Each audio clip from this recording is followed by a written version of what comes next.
What? Nice job, Brand.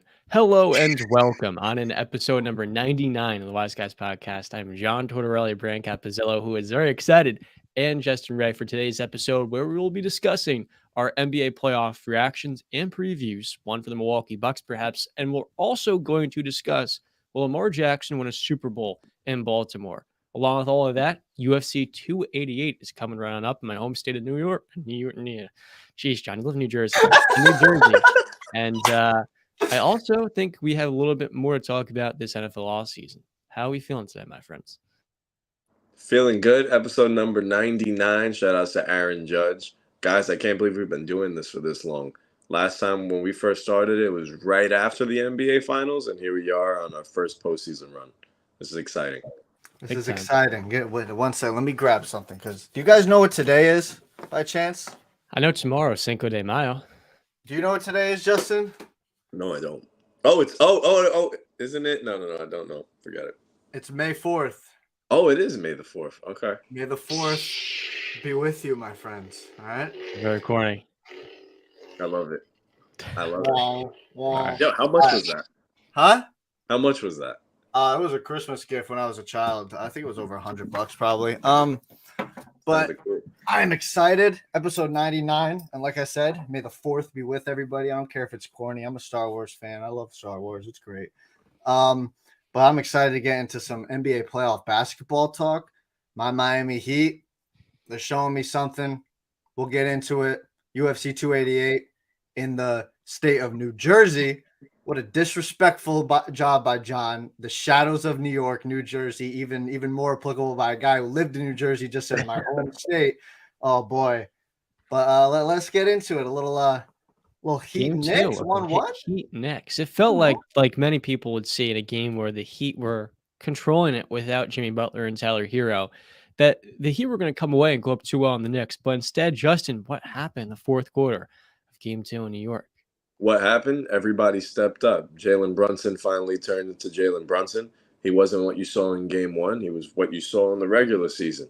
And he absolutely lit it up. I think he had 6 threes to end the night. Everybody was making some big shots, big rebounds, great energy from Isaiah Hartenstein with Mitch in foul trouble, getting in there, grabbing big boards. Josh Hart with a near triple-double, just an assist shy. Everybody stepped up there. And big shout-outs to Julius Randle, who you two have criticized with his playoff performance many times. First game back with an injury, steps up, has a big game in the Garden when we need him most. I want to say one thing, because Brandon keeps talking a lot of nonsense about how great his Heat team is.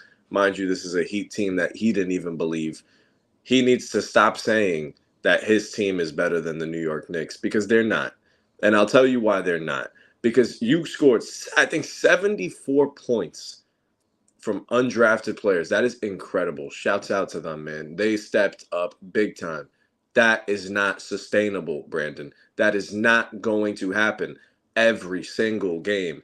Gabe Vincent and all the boys behind him are not going to be Ray Allen, Steph Curry, and Reggie Miller every single game. Somebody is going to be off. And since you want to talk so much about Jimmy Butler being out, and you're like, oh, the boogeyman's coming back. The boogeyman's coming back. You only beat us by 6 points. You only beat us by 7 without our star player. So I don't know what it is that you're seeing exactly that makes you guys so much better. But as I've said before, Game 1, we make 3 threes. We were horrible from behind the arc in Game 1. We make 3 threes in that game. We're looking at a 2-0 series lead, Knicks' favor. Okay? So the margin of you guys being better than us, it's really not like that, buddy. Knicks are still here. Miami is still here. There's a reason why you guys were the eighth seed. Okay, so where do I start, right? Better. So I want to start back on Game 1 just for a little bit, right? Because I said some things before that game, and I said, we ain't Cleveland.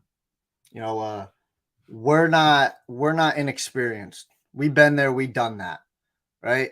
I told you MSG is not going to frighten us. It ain't going to scare us. It's not going to overwhelm us. I said we're going to go into game 1 in Madison Square Garden, and we're going to take game 1. We did exactly that.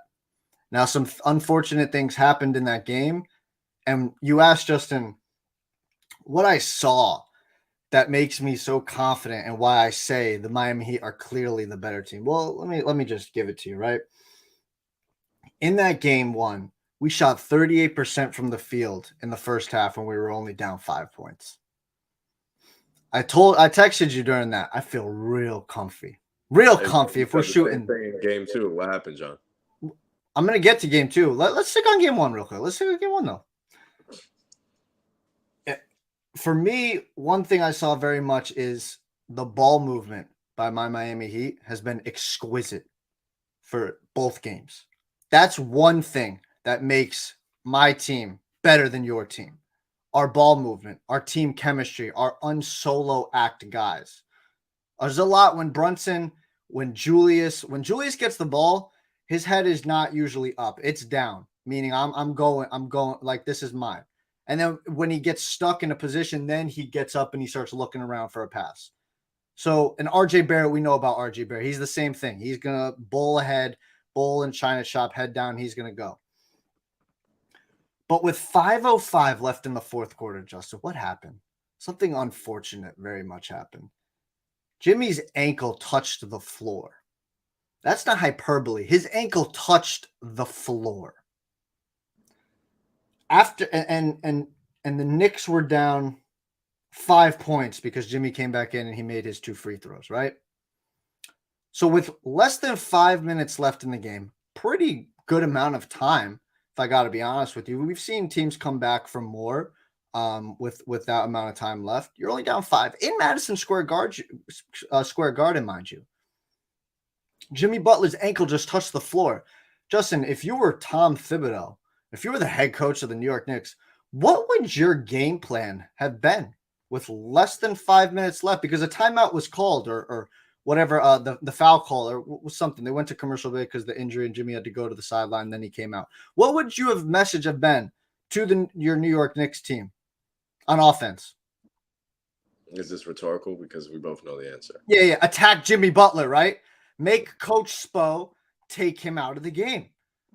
Did they do that once? No. They never put him in screen action. They never attacked him on the defensive end. They let him stand in the corner and do nothing for 5 minutes. That's an all-time choke job. You don't want to admit it. Yes, it is. If a guy is hampered and you just saw his ankle touch the floor and you as a coach do not tell your team, attack him on every single play and make the coach take him out of the game, then I don't know what you're seeing. Next, now let's get on to game 2, right? The odds are stacked against us, Justin. Backs against the wall, on the road, in the vaunted Madison Square Garden, right? With no Jimmy, no Tyler, no Depot. I mean, when you look at that game and you tell me that's an impressive win, or that you are okay or you're happy with that win, and listen, you want to call it a win's a win is a win, fine, you got me there. Okay, fine. But if we really want to talk about it and we really want to analyze what happened on the court and take into consideration what we saw and witnessed, we're down 2 of our 3 best players. And it took you all the way to the end of the game to beat us. And a couple of calls that were a little questionable. Did they cost us the game? Maybe, maybe not. No. I know the ball touched the rim, though. I know that touched the rim, and that would have gave us a 9. We would only been down 9 points with 3 minutes left. You're right? talking about the Gabe Vincent sequence on that. The Caleb That was Martin 2 points for Jackson with the shot at the end of the shot clock. The ball goes right into Gabe Vincent's lap. He puts it up. That would have made it 99-98 with less than 3 minutes left. It's unfortunate. I don't think you could challenge that. I wish you could. You can't challenge it because a call was not made. That's the problem, and it was not less than 2 minutes left. So the coaches, not the coaches, the refs couldn't review it, which is very disappointing. But you can't tell me you look at that game and what happened throughout that game and say, I'm confident in my New York Knicks. You had a fully loaded team, Justin. Fully loaded. Your guy was back. Okay? Jalen Brunson was on. Julius Randle played his best playoff game of his career. That is not hyperbole. That is a fact. Mm-hmm. RJ Barrett was shooting the lights out from three, which he does not do. It took you down to the wire to beat us without Jimmy and Hero. What is that? What am I supposed to take away from that? You know what I don't understand about this is, one, you're a well-coached team, Brandon. Very much so. Very much a well-coached team. And when you have a good coach, you expect to field a competitive team regardless. But what about the other if side? If Jimmy is on the floor or not. What about your side? No, and you're absolutely right. The effort on the Knicks side, especially in that first half, I'd say this is probably a B- win in my books. The fourth quarter was a totally different game for us, but yeah, I'm not happy with the effort. But Brandon sitting here playing victim, thinking that the whole world should feel bad for the Miami Heat. That's got to stop, bro. You guys have a competitive team. Probably, John said it, a top 2 head coach, and he's probably not 2. And you're sitting here thinking, oh, we're going into the Garden. We have to get our asses kicked because Jimmy is not on the floor. Oh, my gosh. I'm so sad. Bro, you have a good team. I know I have a good team. Exactly. So don't act surprised. But what about your team? So they took us to the brink, and you lost. A win is a win. Now, it's 1-1. We're going to Miami. We have, which I hate how many days off they have in between game 3. I got to wait till freaking Saturday to watch game 3 now. But I'm telling you, it did not matter. You guys are a competitive team, and with Jimmy, Tyler, Depot on the floor, when we've seen that in the regular season, this same exact Knicks team played you guys tough. So regardless, if we're just need the shots to knock down. John, question for you. The 3 started raining in the second half for the Knicks, correct? Late in the third quarter, and then in the fourth, right? If we got going second quarter and carried that into the third and fourth, this game's over. I wouldn't say it would have been over. It would have been competitive down to the later half of the fourth quarter. But look, the Knicks, I don't think they're going to continue making 16 threes per game. The regular season, they made a little bit less than that. I felt like this was your another one. Jalen Brunson is phenomenal. 6 of 10 from 3-point range is not consistent. We went 0 of 7, if memory serves, in game 1. But he is a shooter that will get hot, right? And I feel like for New York, not only is Jalen Brunson, as he has all year, stayed the tone, playing 39 minutes in this game, but man, Julius Randle and RJ Barrett are starting to figure it out. They're coming around, and I think this Miami matchup is a strong one for them. As Brandon said earlier on, I mean, Julius, he finished 8 of 18. He didn't shoot over 50%. I would imagine if I had to bet my money, he never has in a playoff game. But for him getting going early on those drives, especially getting downhill going left, I mean, that's where he's at his best. And I feel like for this New York team, when Josh Hart's making those huge corner threes, finishing with 9 assists, Justin, you said it, that was the most assists he's had in the playoffs. He's only played 6-7 playoff games up until this point, but he's actually had a game with 11 assists in the regular season, which is really interesting back in New Orleans. He's a guy that's going to get his numbers up. And I also don't expect him to continue making shots as well as they did in the regular season. I felt like him shooting 45% from 3 was a little bit fluky. And in my eyes, while the Knicks can rein it in from downtown, my money is on Miami shooting better in this series, right? I think you look at guys like Gabe Vincent last year, Justin. He was a starter on a team that was a game away from the finals. I think this Miami team can consistently play at this level, right? In game 2, they didn't shoot particularly well. Kevin Love, 2 of 8 from the field. Now you got to give him credit because what Cleveland lacked a little bit of in that New York series was him making one outlet pass after another to whoever it was, or that was game 1 I'm thinking of. But just generally speaking, Kevin Love in the series has left his imprint on more than just the passing.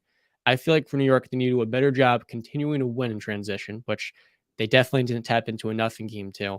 But I'm also expecting a lot more out of those other guys. Quentin Grimes, still, I'm waiting for that performance by him off the bench with Josh Hart. Him in quickly. And then Emmanuel quickly. It took him up until the third quarter to get something going, which he did with a pair of floaters, and he was starting to find his feel. But the Knicks are at a point, Justin, where in the regular season, you could play Brunson and Quickly together, and it was like a match made in heaven. But in the playoffs, Quickly he hasn't been that consistent from a shot-making perspective. His playmaking's always been limited, and he does lack size in this matchup. So I'm a little bit worried. I come away out of these 2 games from New York and say to myself, man, this is rough. Like, I feel like they didn't play their best anywhere near that in game 2 because they were making shots, and yet still it took them up until the late part of the game. The Heat simply were just the better team, I felt like, up until the end of the 4th. And the fact that they lost that game by only a few points in the single digits, I felt like, well, I hate this type of terminology. It was a momentum shifting type of loss for the Heat, where without Jimmy Butler, you were in position to win that game. And if you had Jimmy, your closer in there, you're pretty confident you get those. You like your chances of winning that game, right? So now we move into a game 3 in Miami, where Jimmy had 4 days off. 5 days off, really? Because we played Sunday afternoon. It's Saturday afternoon the game. Wow. I thought you played on Monday. No, Jimmy played Sunday. We played Sunday afternoon. Right. No, okay. I thought you were talking about the gap between game 2 and 3. No, because he didn't. Talk about the gap between games 1 and 3. Okay. That makes sense. Yeah, I won. A week off is really going to do him wonders, I think. Well, it is an ankle sprain, it's probably a couple, like maybe a week and a half, 2 weeks. Yeah, but apparently that is going to be pretty beneficial. Apparently, it's not as serious as we all like it looked. Is what I've been hearing. But I want to speak on quickly, real quick, and this is no disrespect.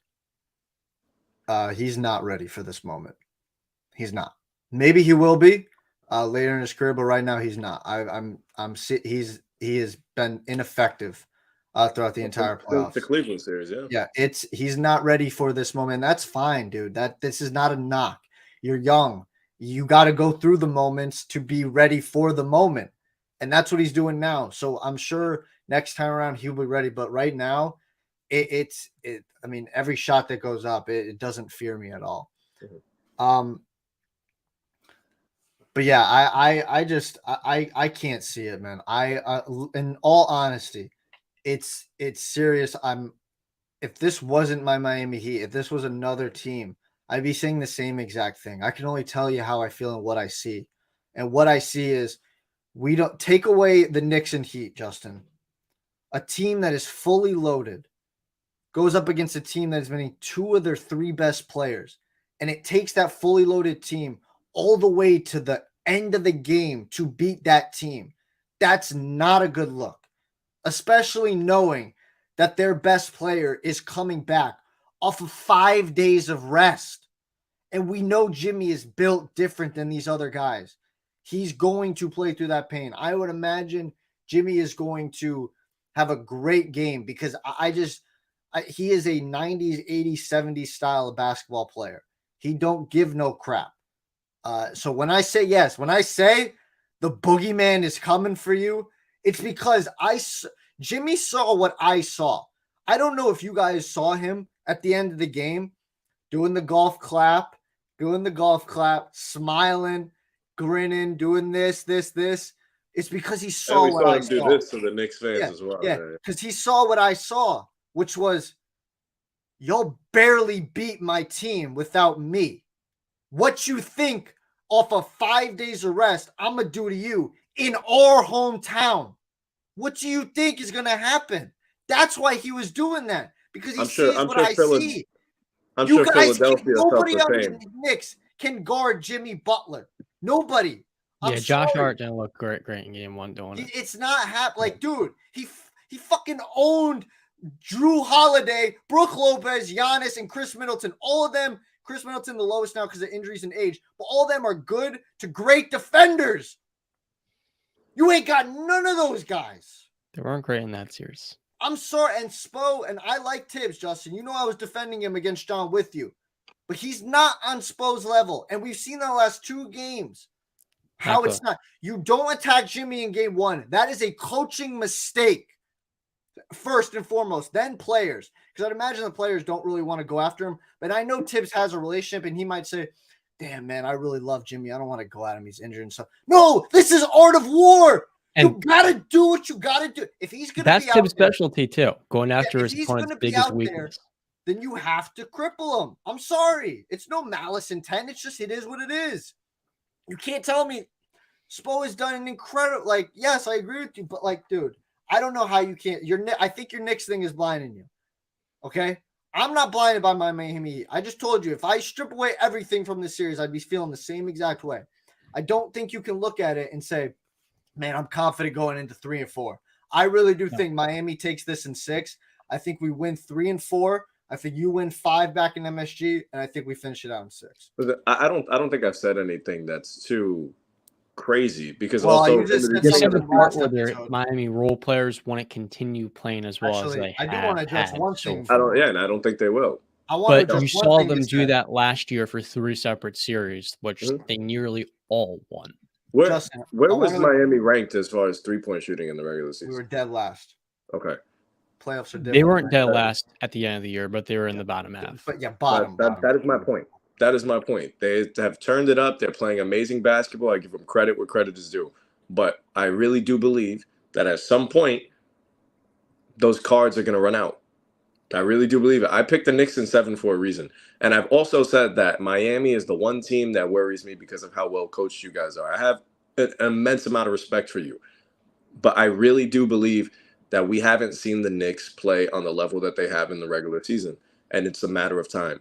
Because I do think that I know Quickly has looked afraid of the moment. He's looked like that since game 2 against Cleveland.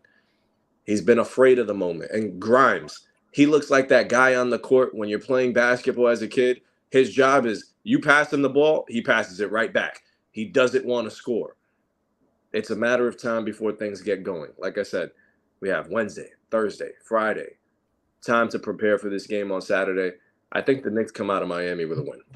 I'm worried about the Knicks bench too, just to wrap up the discussion, because with Josh Hart starting now, they've gotten really nothing. And when Jimmy does come back from Miami, you can make the case Miami's bench just has a thoroughly better series. If Duncan shoots better than what was 3 of 8 in game 2, he wasn't played as much. Strus had it going early, and then he got freaking nicked up. And then Caleb Martin actually towards the end of the game got nicked up too. He had to be taken out, and then that's when Duncan came into the game and made that 3. But yeah, one thing I wanted to say is you did say one thing that was outlandish, Justin. Not this episode, but last episode. You said you guys are tougher than us. You questioned our toughness. I didn't question it. I said it with absolute certainty.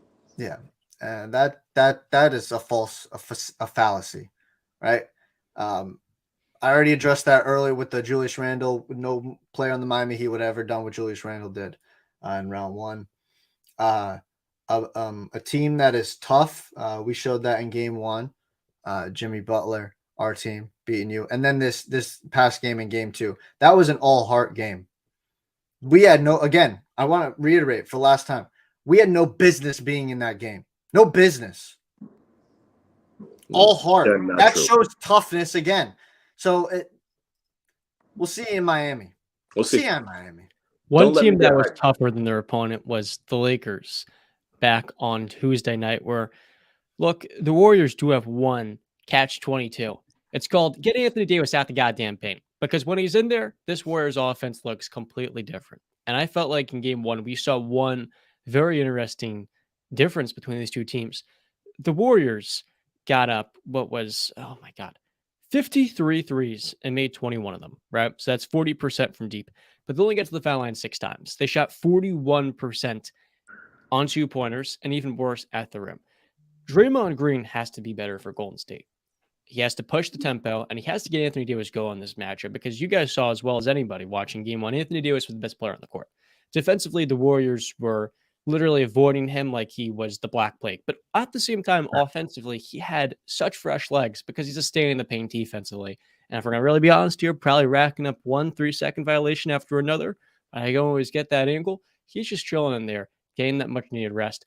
And the Warriors, to win this series, I think really need to push the tempo, but they also need a little bit more spacing, which is why I think we could see potentially here Draymond or Kevon Looney a lot more staggered minutes with 4 shooters on the floor at all times.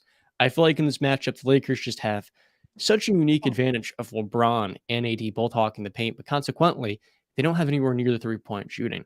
And one adjustment I'm looking at is the Warriors go on his own in this matchup because the Lakers, while they dominate in the paint, took a grand total of 25 threes, almost as much as the Warriors made. They made 6 of them. Now, I don't know about you, but when I watch the Warriors this year, I don't think they're a whole lot, or sorry, when I watch the Lakers this year in the regular season, they're better than 24%, but they're not quite a good three-point shooting team. My prediction coming in this matchup was the Warriors, right? Warriors in, we'll say 6-7 games, but I think Steve Kerr's going to go into his bag here. And I'm expecting Draymond Green and this Warriors team to be a lot better moving forward. What's your prediction in this series? Because I don't know if we fully took a deep dive into it after or before game one. I still have the Warriors winning the series. I was absolutely certain that if the Kings were to advance, it'd be the Lakers. And if the Warriors, I got the Warriors. I think one of the reasons why the Warriors lost that game also is the quick turnaround that they had to get ready right away. Brandon said it last episode. They have that unfortunate task of taking a day off and going right into the Western Conference semis against the Lakers. So they didn't have enough rest, and it was still a nail biter towards the end. So I think, like you said, Steve Kerr will get into his bag. I think they're adjusting. Even Draymond said it. He's adjusting to the fact that this is a different kind of LeBron that they're playing, one that's playing off ball. So they have to kind of adjust to that a little bit, and I believe they will. It was a close game down to the wire. Eventually, calls will go their way too. They're playing in Golden State, and they'll get game 2. I think we haven't seen the best version of them just yet. But like I said, and I'm going to stick on this, and I hate to say it over and over again because I love LeBron a lot, inconsistency with the Lakers is a real thing. AD was the best player on the floor, and he is the X factor. If he's not going to bring that in every single game of the series, the Lakers are done. Both sides. Yeah. No. Yeah. If AD is not on, it's going to be a rough go for these Lakers. Listen, I expected the Lakers to win game 1 simply because they had 4 days of rest and the Warriors only had 2. And I thought that was major for the Lakers, especially with their age and AD not being old, but his body's freaking old because he's dealing with everything. I mean, he's not. Is he 28 still? He's 30 years old. Is he really 30? Well, 30 is still young. Come on, don't chill out, John. All right. Well, in basketball years, buddy, I know what you're saying. Okay, but like, you know what I mean? Well, he's in the middle of his prime, actually. 30 is right in the dead middle of his prime. Let's give the chill. Damn, John, I know you're young, but like, you know, you're coming at the old head for a little too much. I'm saying basketball terms, 30 years old, not young still. I'd argue, but he's not a running back. Golden State made 21 threes in game 1, right? Their 3 best 3-point shooters, Poole, Clay, and Steph, all made 6 threes apiece, which is freaking incredible.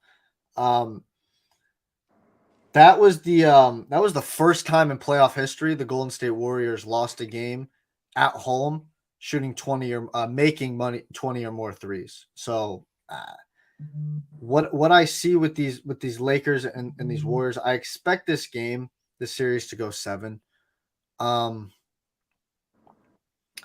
It's such a tough series to analyze because of the experience with both teams being very high. Obviously, LeBron going to all his finals, and then the big 3, including Kerr on the Warriors, being as experienced as they are.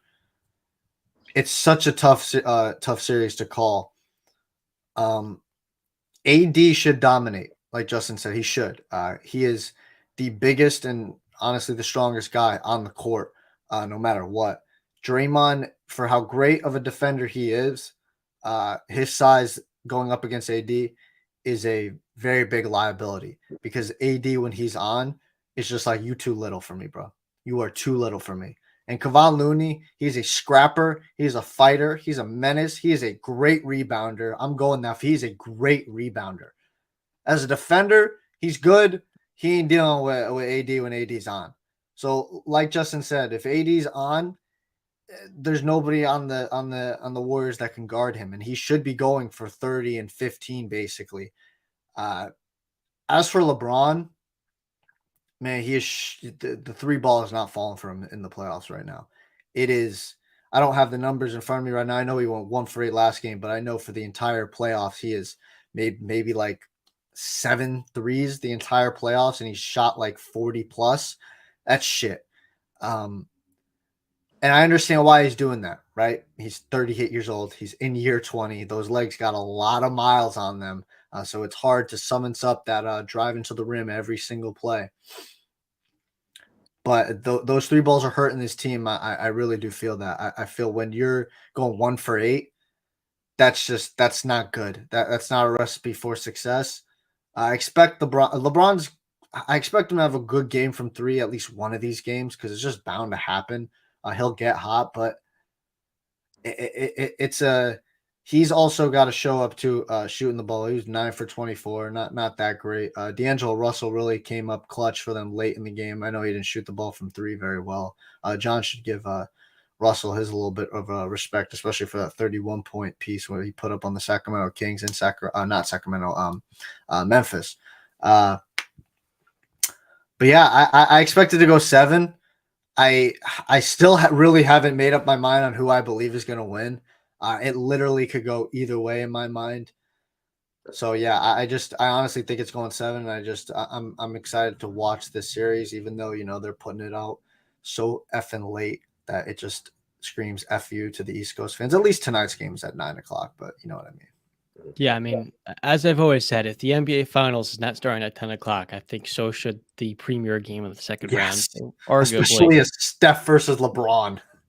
That's the issue with the NBA. Why is the marquee matchup of the last decade starting at what will end at 2 o'clock on weekdays for everyone on your East Coast audience? And the East Coast audience is not a small one, to say the very least. Now, here's the thing. I'm not really worried about the Lakers after this game 1 loss. And I feel like moving forward, while D'Angelo Russell played great in the third and Dennis Schroeder played real well in the second quarter, the one concern I have for Golden State is that the combination of Vando and Dennis Schroeder defensively really can give them some tough time. I mean, Dennis picked Steph's pocket at one play. A couple possessions later, he's knocking down mid-range jumpers. The floater's going. Even if he's not making 3-pointers, he's getting to the foul line 10 times per game. And that's a real issue, I think, here for the Warriors. The fact the Lakers are going to win the free-throw battle massively. I mean, you took how many attempts in this game? I want to guess the Lakers took, because I'm not looking at it, 31. And they took 29 to the Warriors 6.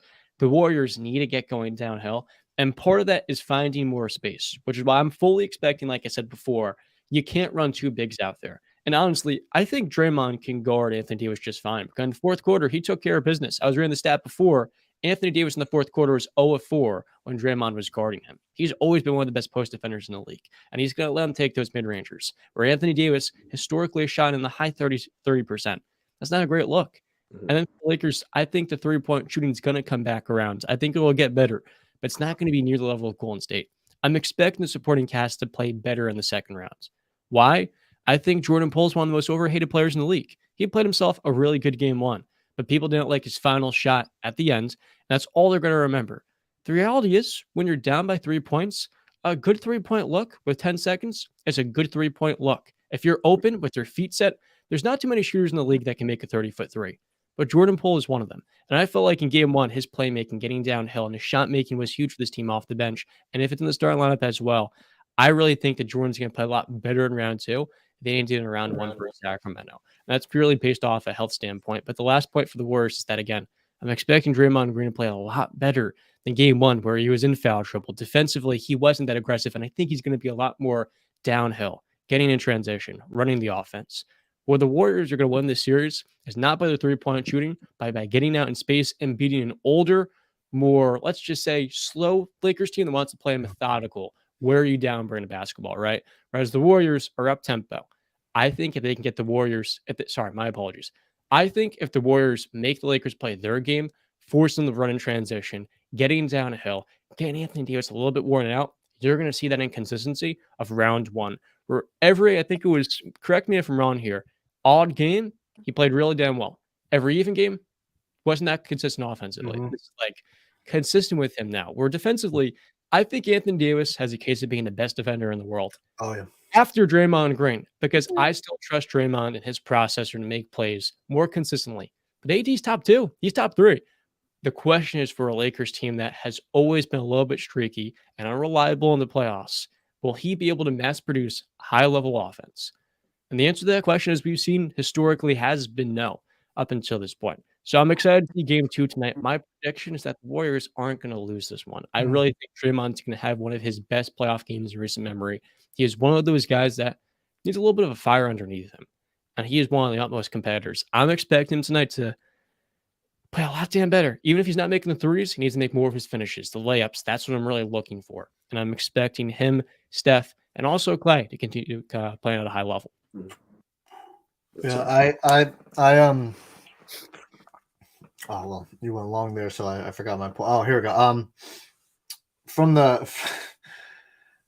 the two ball situation, just an interesting stat I wanted to throw at you guys. The Lakers from 2 shot 55%, right? The Warriors from 2 shot 42%. That can't continue either.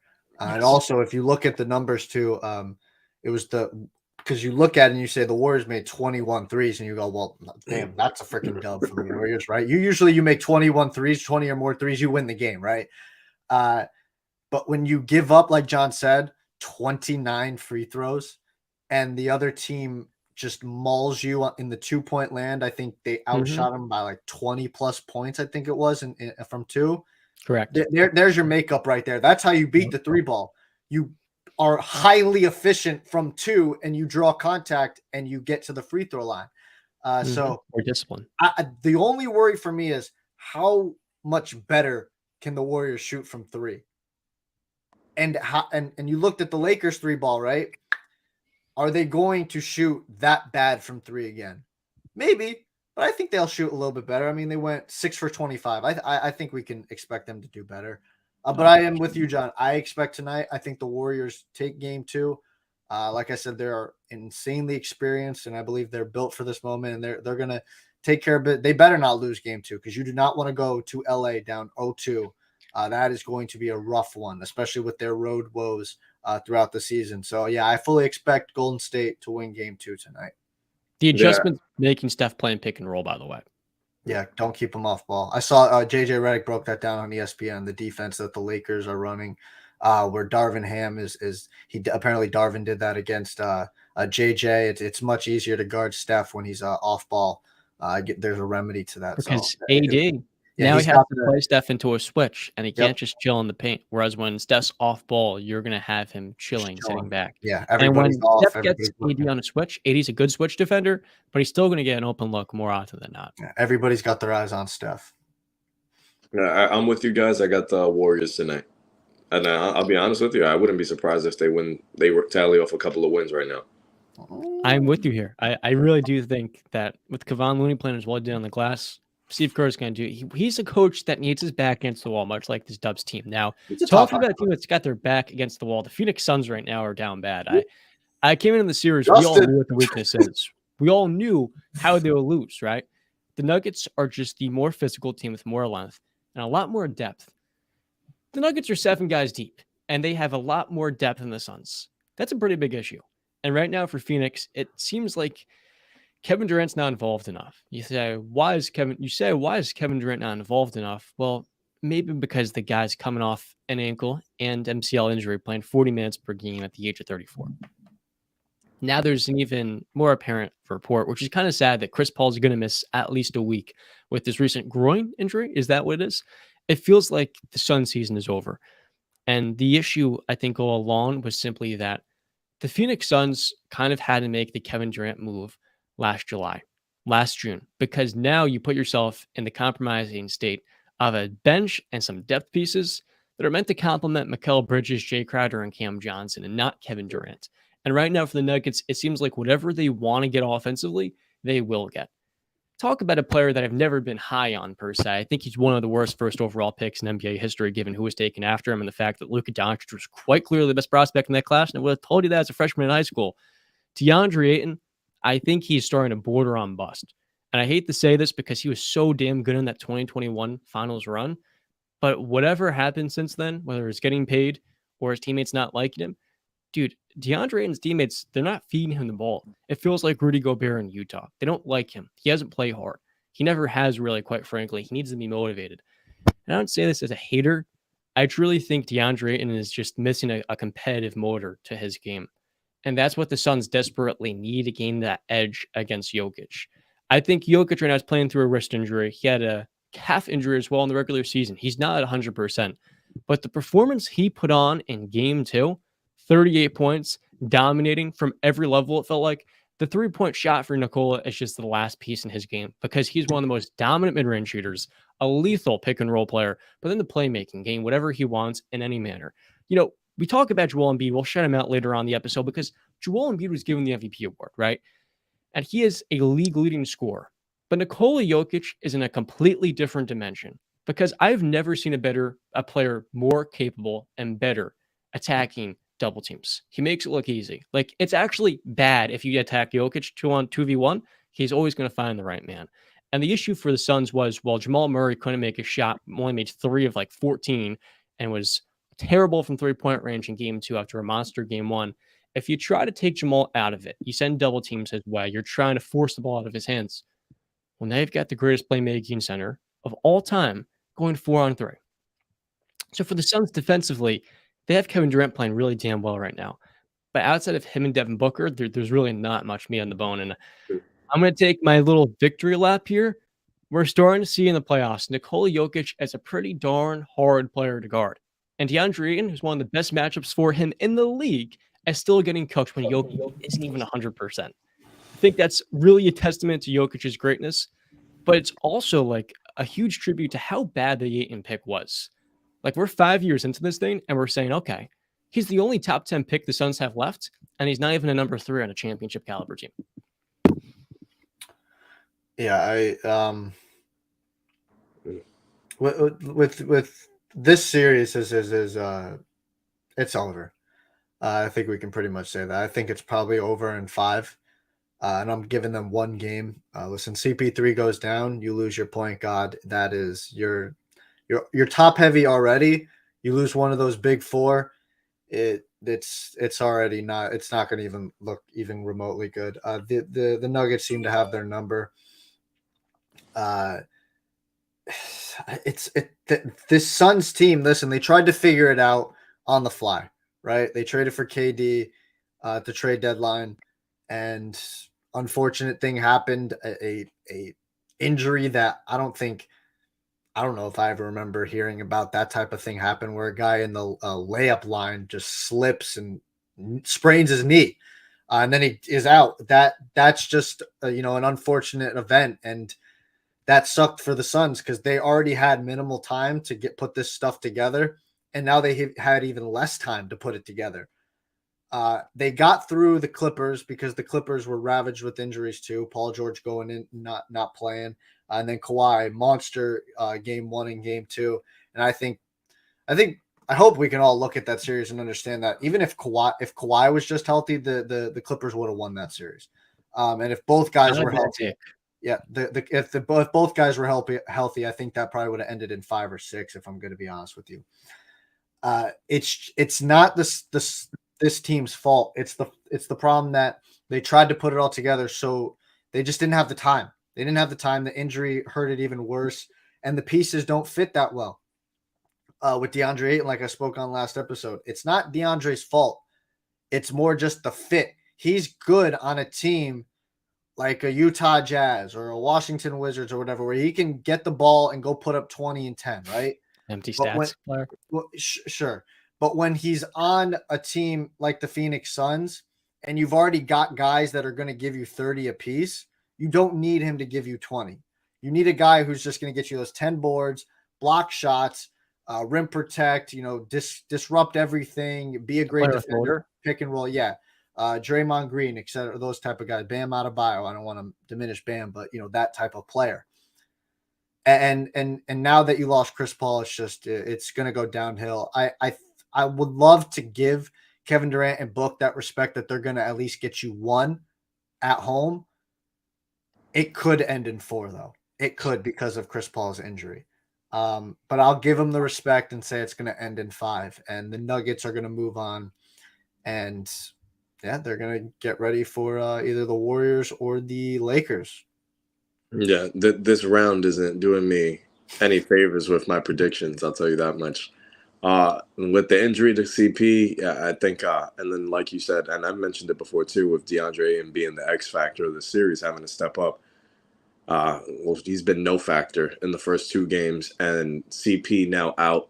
You would like to think that an offense includes KD and Devin Booker, like that would be enough, or that would bring enough explosiveness, but it's not.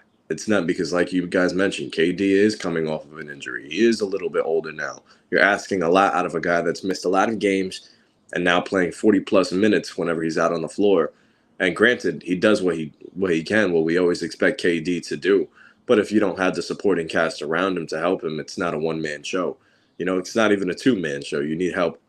And it's, John, you hit the nail on the head when you said this is a trade that they should have made way earlier than what they did, because it gives you enough time, one, to create a team that meshes well, and then two, you find the correct role players that are going to help the starting five out. This is, I have to swallow my pride here and say, I'm wrong here. This is looking like a series that's over in 5, and at this point, the way Jokic and the Nuggets are playing, I wouldn't be surprised if it's over in 4. This Suns team is just a repeat of last year's Nets. 2 stars that are isocentric with not much support. And the issue is, look, the Phoenix Suns have had 6 top 10 picks the last 5-6 years. My apologies. Let me repeat that because that's wrong. Since 2016, the Suns had 6 different top 10 picks. The only one left on the team is DeAndre Ayton. I think Ayton's an empty stats player. Empty calories, if you want to call it that. And here's the Suns draft history as an example of bad drafting catching up to a team that desperately needed to hit big on just one of these picks. And they hit big on one of them, but then they trade that player away. So let's go into it. 2015, they take Devin Booker with the 13th overall pick. One of the best drafts in recent memory to get yourself a player who in Kentucky was really underutilized, right? Absolute A+. 2014, they took TJ Warren, 14th pick. Another huge hit out of NC State. After those 2 drafts in 2015 and 2014, they take 2016, they have a top 5 pick. You take Dragon Bender. With the 8th pick, you take Marquise Chris. 2 bigs that within 5 years were both out of the league. 2017, you take Josh Jackson in the top 5, the top recruit, an insanely athletic, gifted wing that never developed. It's 2 top 5 picks that did not last. 2018, you take DeAndre Ayton with the 1st overall pick. I think that was one of the worst draft picks in recent memory. If you took yourself Luka Doncic, let alone traded back because you weren't that high on Luka, let's say, get yourself a Trae Young. Shai Gilgeous-Alexander back then was a top 7 pick for me in that class. There were so many great initiators you could have gotten, and point guard was a much bigger need than center. Back in 2018, you had just watched the Warriors for 4 straight years go to the NBA Finals and win 3 championships by neglecting the center position. And you said to yourself, you know what? We're going to replicate that by taking a center who's compared to David Robinson. And truth be told, that comparison was a little bit off. David Robinson had a motor. Then with the 10th pick, you trade up and you get yourself Mikal Bridges. That pick was a home run. It took him 5 years to become the player he now is, but he was one of the most underappreciated players coming out of Villanova. The following year, you get yourself the 6th pick and you trade that back for Cam Johnson. That was another really solid pick in a draft class that didn't have much depth. That's a B+ for sure. Then after that in 2020, I mean, this is one of the other terrible draft picks the Suns made. You again take a center over a point guard. This time around, it is not Luka Doncic, it is Tyrese Haliburton. Look, the Suns don't beat the Nuggets in the series even with Chris Paul, but let me tell you something. If they drafted Tyrese Haliburton over Jalen Smith, a player who is no longer on the team, just like all those other top 10 picks, they would have no problem being these Nuggets. I think passing on the point guard position again, which Devin Booker does not have, is one of the worst decisions again in recent draft history. And that's between 2 different regimes and James Jones and Ryan McDonough. It's truly a work of art. The fact you neglected the point guard position this much and instead took centers, when in today's day and age, the center is an inherently less valuable position than point guard at every single level. Well, I mean, yeah, obviously revisionist history. I would have told you that for each of those 2 picks at the time, Brandon. Yeah, it was so obvious, cut and clear. Look at the finals. I get Look that. At the playoffs. I get that, but I mean, they did get Chris Paul, so. But what happens now? He's 38 years old. He can't stay healthy in the playoffs. Yes, but you they didn't yourself a backup to replace him when he gets injured. That's why they got campaign, and it just has not. I mean, listen, you can't call it a total failure when they've had a regular season record wins. What was that last year? 64 wins last year. What would they have done with Tyrese Halliburton last year? Yes, and then they made the finals 2 years ago. So it hasn't been a total failure. It's just, listen, this team right now, it just doesn't fit. And I fully expect the Suns in the offseason to address everything. I do expect DeAndre Ayton to be traded. I expect them to go get 2 bigs that are going to fit this team very well. Wouldn't it be hella interesting if they went and got like a Draymond Green? I don't think that's money-wise possible, but hell, that would be, hella interesting. I don't know what Chris Paul's future. I think he's a free agent. Might have a player option, but we don't know if he's going to retire. I don't know if he wants to retire. I think maybe now that he's got KD and Book, I think he might say, you know what, I'll stick around. He's definitely got to take a pay cut because they can't be paying KD, Book, and him $30+ million all together. That's just too much. But I expect them to rework this roster in the offseason, and they're going to be back next year. I truly do believe that. Listen, Book and KD are 2 of the most talented players in the NBA. Chris Paul is still a point guard, and I know he still gets injured. I think they'll address the backup point guard position in the offseason too. It's just that don't sleep on the Phoenix. There are moves to be made to fix correct situations that happened before. So, and I expect them to do that. Yeah, they'll be a totally different team next year. And you add that with the whole off season, they'll be okay. If they hit on their draft, they'd be a totally different team. But the failure was not what you did in the past. It was, as a lot of fans will say, looking in the future. And because they missed all those picks, they are in for a rude awakening when DA has no trade value. And Chris Paul could be cut potentially because he's only got a non-guaranteed deal after this year. $30 million up until his age 40 season is a lot of money, right? But if you cut him or you release him, you're only paying him $15 million. So that's a potential possibility for the Suns. The real, the despicable part for me was just the fact you never actually got the point guard for DBook. And now that Chris Paul is finally at that point, you don't have any opportunity in the draft because DBook's too good to give you a top 10 pick. Yeah, that's the failure. You didn't capitalize at all. You missed big time. And your process was just totally off. Totally not in the right place. They don't need a young guy right now. They've got their 2 stars. They don't need a young point guard, Brandon. No, they're starting Damian Lee in campaign and playoff games, man. You were begging for Damian Lee to get playing minutes, and now you're saying they're playing him? He's not a starter, my friend. I'm not saying he's going to be a starter. I'm not calling for them to be a starter. I'm saying there are people in the offseason that can get in there and contribute very well. They've got a veteran point guard. DeAndre Ayton, they don't need to get a massive draft haul for him. They just need to get some good pieces to build around. Now it's about rotation pieces. It's all about building around KD and Book. You've got KD and Book. You've got the core. Now it's about building around them. I'd rather have that than be starting from scratch. Well, no kidding. I'm just saying it's hard to find the assets because you don't have much assets now. You gave up all of your first-round picks for Kevin Durant, basically. Damn near all the ones that you can trade, because he's Kevin fucking Durant. Yeah, and he's 34 years old and he's not healthy. He's not playing at the level that you traded for is the real issue. Outside the 5 second-round picks you got for Jay Crowder, there's not a whole lot of. So do you expect KD? So do you think KD's in decline? Pardon me? Do you think Kevin Durant is in decline? Yeah, I do. This is now 2 straight playoff runs where he's been injured. He's not 100%, and he's struggling to play at that level. He's 34 years old.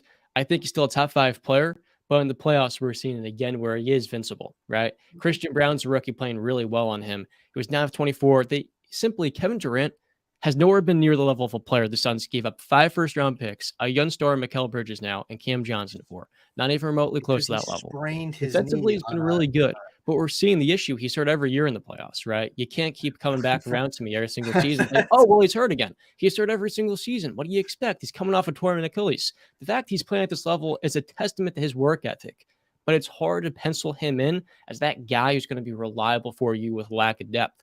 And for the Suns, I just haven't liked their process over the years, and that's caught up to them. That's what I think the failure is. Not that you won 64 games last year. You built a really good team that was an absolute monster in the regular season. But in the playoffs, we're seeing the same issues pop up. And that's where I'm critical of them. You can't look at this rose-colored glasses in my eyes after all the mistakes they've made in recent years. Glasses. Nobody's doing that. We're just saying you've got Kevin frickin' Durant. You've got Devin Booker, who John on this show has called possibly the best player in the Western Conference. That was for one series, I was saying. I'm saying Devin Booker's just the best shooting guard in the game, but using hyperbole. I said for a series, he was the best player in the West. That's not crazy to say. He played great versus the Clippers. Okay. Still, you have those two guys. You've got Monty Williams, who's a good head coach. You have DeAndre Ayton, who you're not going to get 4 first-round picks, but I don't expect you to get.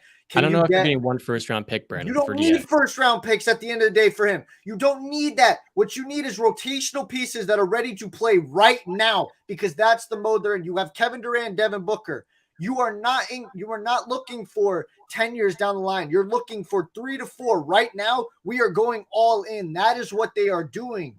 That's what I'm thinking. I understand you're looking at what they were, but now you got Kevin Durant, DBook. You are contenders at the end of the day.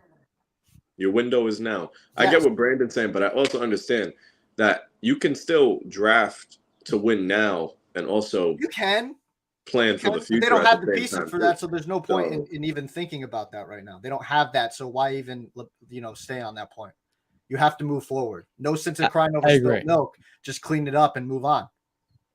It's just like, I think Aiden's a negative value contract for $32 million. Somebody's going to take him, John. We know, like, you act like you don't see this every day in the NBA or NFL, where a sucker is every day. They're going to, somebody's going to trade for him. One man's trash is another man's treasure. Exactly. I enjoyed that discussion. So we're going to talk a little bit about the 76ers, because Joel Embiid was named the MVP. I don't know about you guys. I'm really happy for Joel. He was a player that a little bit over a decade ago came to the U.S. out of Cameroon, and he was a blank canvas of a prospect, a player who went viral for spinning behind the backboard and then realizing he ran out of bounds on a fast break layup. And 12 years later, he is an MVP.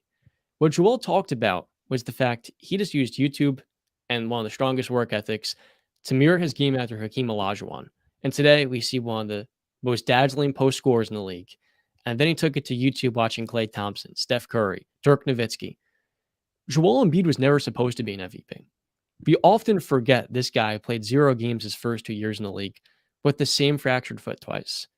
Then in his 3rd season, he comes in having not played basketball in 2 years, as a guy that started playing at 15, 16 years old and had one of the best rookie seasons we've ever seen. 20 points, 2.5 blocks, in just 25 minutes per game of action. It was one of the best rookie seasons we've ever seen. But 31 games in, it was cut short to a torn meniscus, his 3rd surgery in 33 years. He came back the next year, and before we knew it, he was a 25-13 center as one of the 5 best rim protectors, truly one of the most dominant defenders all around. But he came into the NBA, and it was almost like the injuries did not affect him. Now, of course, he missed time, but that never actually, for a player that lacked reps, plagued his development. And now we're sitting here in 2023, and he's the most valuable player in the league. Last night versus Celtics, he comes back off his sprained LCL. And let's just say they didn't play a good game, getting blown out by 35 points, and it really pulled away in the second quarter. The Celtics got a lot of open looks, and they took it from there. But I think, man, today, in some ways, this series is tied up 1-1. I want to give Joel Embiid his flowers because he deserved the award, and I'm truly happy for him. Quite frankly, I don't care what anyone thinks in the media about who was deserving. It was about time for a player like him to get his respect. I just want to start off the segment by giving him a nice shout out. Yeah, shout out Joel Embiid. Like I said, all 3 men that were up for the award, Giannis, Jokic, and Embiid, were all deserving and all would have earned it rightfully if they would have won. Embiid got it this year, and shout out, tip the hat, congrats to Joel Embiid. Yes, sir. In center position, those guys are putting it on the map between Jokic and Joel. So seeing them shine is pretty awesome. Like Brandon said, it could have been any one of those 3 that won MVP, but it was Joel's time. Yeah. Really in terms of the series right now, we got 1-1. I thought game 1, Boston, to steal a quote from Doc Rivers, is a team that likes to play with their meat. And They played down to the. I got no laugh or anything out of the guys. Just a terrible crowd. Just smirk. You got a smile out of me. Out of you, yeah. Justin just stone faced me. I was disappointed. But it reared its ugly head in game one. Boston is a team to me. They play down to competition sometimes, and that's what happened in game one to me. I thought Mazzulla dialed up a terrible play at the end of the game where Smart drove and tried to drop it off to Tatum. I didn't like that play. I didn't agree with that play. JB in game one, I mean, he was 6 for 7 in the first quarter and then went 2 for 3 the rest of the game. I don't know what the hell happened. I don't know what happened. But that got corrected in game two where, let me pull it up. Jaylen Brown went 9 for 17, 3 for 6 from 3 and had 25 points. And what's even more impressive is Tatum was 1 for 7. He was in foul trouble the entire game. Jaylen Brown, Brogdon's having a great series too. Jaylen Brown is once again showing, like, listen, it's not that far off between him and Tatum. I know Celtics fans want to crown Tatum, and I know the NBA world kind of wants to crown Tatum as the best player on that team, like clear cut, no argument whatsoever, right? But I do think it is closer than a lot of people want to say. Jaylen Brown is just important to this team. I mean, if you want to look at it, I mean, game one and game two are perfect examples. Game one, Tatum had it going. Brown wasn't that assertive. They lost. Game two, Tatum didn't have it going. Brown had it going, and they blew the Sixers out. I'm not saying that's the reasons why it happened. I'm just saying that that's a pretty good, metric to look at. And as for James Harden, our boy Justin, I mean, he was talking big after that 45 point piece. I don't know what you're talking about. And yeah, you don't know what you're talking about. He was drinking apparently a little coquitos. But I wasn't drinking. But I tweeted out when he had that. I said, listen, I tip my hat to James Harden. Congratulations. It is arguably the best playoff performance, James Harden ever had in his career. It's not happening again. I know James Harden. I've seen this story. He was 2 for 14, 0 for 6 last night. When he plays with Embiid, it is so completely different. He is not assertive. He is not the same guy. It just doesn't work. I don't know why he isn't that way. Like, he doesn't have to be full on John Stockton. He can be Stockton and be old Harden. Like, we've seen that duo work. Shaq and Kobe. Like, you can go get yours. While Embiid does. Like, I just heard Charles Barkley talking about it Inside the NBA, and he was just making great points. I agreed with. But yeah, I this year. Listen, the Sixers they stole game one. They've won their winners so far because it's 1-1 going back to Philadelphia. I didn't agree with Joel Embiid playing game two. Sorry. I would have, since you stole game one, I would have rested him game two, just like the Heat did with Jimmy Butler. Rest game two and have him ready back home for game three in Philadelphia. Because now he just played 27 minutes for no reason. I agree with you. Yeah, because he just got blown out, and now that knee is even more hurt. And I've heard reports that apparently there's a tear, and he's going to require surgery in the offseason. So I didn't agree with that decision at all for him to play. But going for the rest of this, I still listen. I'll say it goes 6. I'll say I'll change my opinion. I said 5 when I expected Embiid to miss like 3 or 4 games possibly this series. But since he is playing and he looked pretty good, all things considered, I'll say it goes 6. They win either game 3 or game 4, probably game 4, and then Boston wins this year. I expect Boston to get it together. They'll play up to the competition now that Embiid is back. They'll take it seriously. I think Boston wins this series because, man, that team just feels like they don't miss. When you chuck up so many damn threes, man, when it's falling and the other team is just not hitting nothing, that's how you win basketball games the easiest way possible. One team's hitting, the other one isn't. Speaking of threes, sorry. Yeah, what's up? How do you feel about Malcolm Brogdon? How he's playing right now, relatively quickly? 6th man of the year. Hey, he's stepping up. I remember Brogdon played in.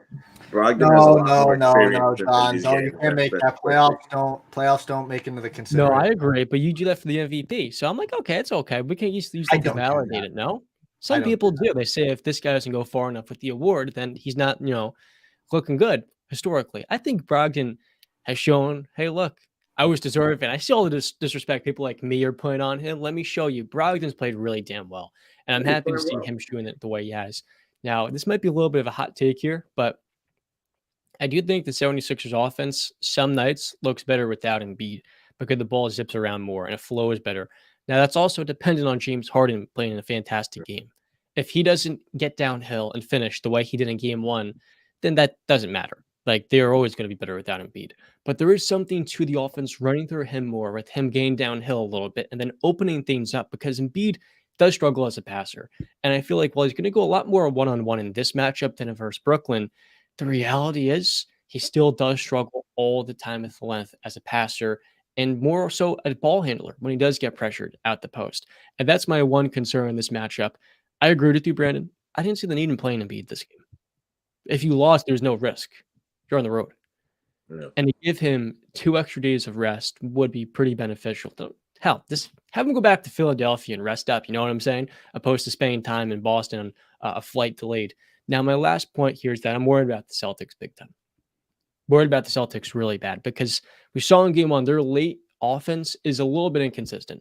And I do look at Jason Tatum and say to myself, similar to Devin Booker, I don't think he's an alpha on a championship team. I do think he can be a number one, a title caliber squad, a contender. But I worry about him getting it done in some instances. And we've seen it in the past historically in the playoffs. He is a very capable player, right? It's a matter of consistency with him, harnessing it night in and night out. And when I look at the Celtics squad, defensively, while they've had great games this year, they're going to come down to that offense late in moments. And I don't know if Tatum is that guy you can consistently count on to give you high-level offense. And when his teammates aren't knocking down the three, well, then this Celtics offense pretty quickly stalls out. And more so with Jaylen Brown, while he's been so good this year, he's also a guy that struggles with his handle still. He's not a bad ball handler, but he can get it stripped. And that's one area of his game that has always needed improvement. So I've come away out of these 2 games and myself, I feel the same way about Boston. I feel like they've kind of hit their peak. Do you think Philly wins the series? Is that what you're saying? Yeah, what do you mean? I think Philadelphia has a chance to take this to 7 games if Embiid plays at a higher level. But I have a lot of doubt in that. So I have this still finishing 6 games. I feel good about my pre-series prediction. But in the conference finals, if the Celtics play a Knicks or a Heat that really get physical with them, and they go to the finals beaten up because they've got a cakewalk to the finals, let's be real here, with Embiid's injury, well, I think they could have a really tough time against one of those Western teams, whether it's the Warriors or the Nuggets. I'm not ready to go straight up and say this is a cakewalk, even with Embiid's injury. I understand you too, and this guy has way more of a larger sample size to critique on James Harden and his playoff experience. But he really is the X factor, even with Embiid being injured. We don't know what kind of level he's going to be playing at in games 3 and 4, but we could assume he's going to at least be – he's one of those guys that regardless if he's injured or not, Boston has to respect it. So that gives a lot of opportunity to James Harden to really handle the ball. And like you said, get into the lanes. Shoot, man. Shooters got to shoot. And I want to see that version of Houston Harden, man. I want to see that come back. And I got so pumped up for after game 1. And yeah, I'll be honest. I'll acknowledge my text messages. I was pumped up for James Harden. I thought that maybe this is the season that he can finally right some wrongs and prove to people that, yo, I can play in the postseason. Not all the pressure's on me. But now the pressure is on him. He has to step up to compete with a Boston team. We don't need you to drop 40, but no, we need you to put up 30. We need you to distribute the basketball and get everybody involved, get the ball moving. And Embiid still needs to be the MVP. This requires a lot out of the both of them. And get it with a hampered Embiid, it's going to be tough. But if he can give you 18 and 10 while James Harden is dropping 30 and dishing out to Maxey and the bench is producing, and now I know I'm asking for a lot. That's a all-perfect scenario, but sometimes things work out that way. I'm not ready to call it a series just yet. I think it can go 6-7 games. I'm still rolling with Boston here because I just think at the volume that they shoot threes and they knock them down too, it's just going to be tough to keep up with if Philadelphia has a bad night. But yeah, I see this still going. I'm going to go 7. I think I went 6 Boston in my prediction, but I'm going to go 7. Yeah, no, I'm still Boston in 6. I understand some concerns that John brings up. You know, late game offense. There's a little inconsistency there. I have my questions about Jason Tatum as well, but I just think they're such a well-rounded team, and they are clearly the best team left in the East. pretty easily. Mm. It is a cakewalk. Even as it is. But I don't see them struggling. I expect this series is over in 6 for me. Boston taking it. What's your guys' panic meter on the Celtics? Right now on a scale from 1 to 10, mine's at a 6. I look at that Atlanta series going to 6, and I say, we're seeing the same things pop up again. And I worry about Joe Mazzulla on this playoff crucible where I don't know if he's Ime Udoka connecting with these players. And again, with Tatum, I did not even realize watching the game last night, Tatum finished with 7 points. Yeah. Like, that is a level of inconsistency, and you're number one on a championship team that simply cannot happen. Yeah. This guy needs to be way more consistent than he has been. And we've seen while the Celtics are one of the 3 best teams in the league when it comes to their shooting, they don't get to the rim nearly enough. They're reliant on jump shooting.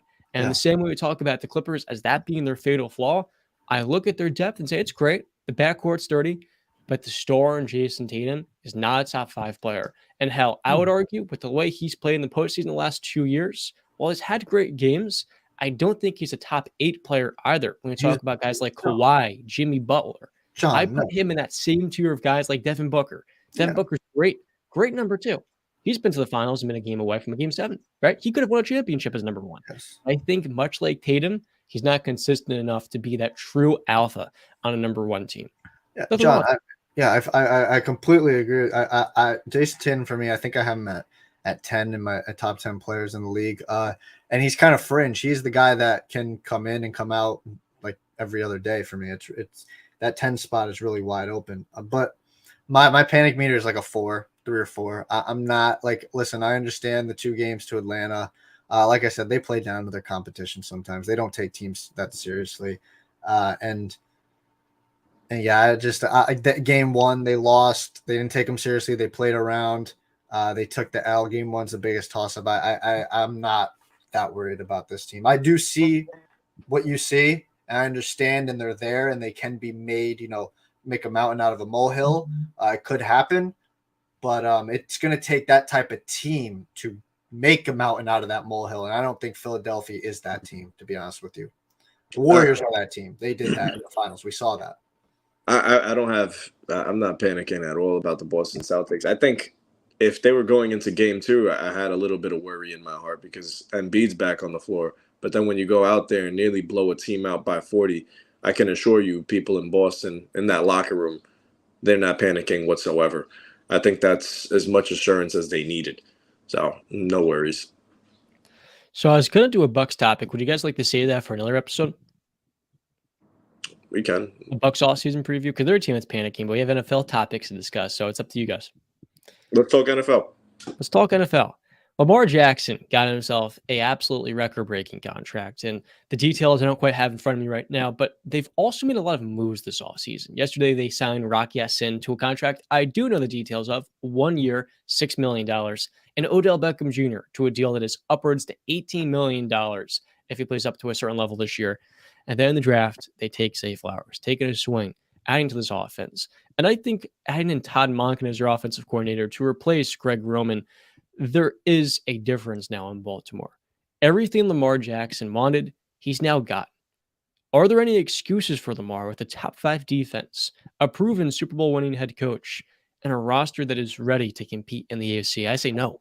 The question, though, is that I've been really always asking myself for years now, as Brandon has talked about, running-oriented quarterbacks that are reliant on that playmaking with their legs don't have a big track record when it comes to winning Super Bowls. Well, Lamar Jackson with this new 5-year earth-shattering extension, the most in the NFL currently, win a Super Bowl for the Baltimore Ravens.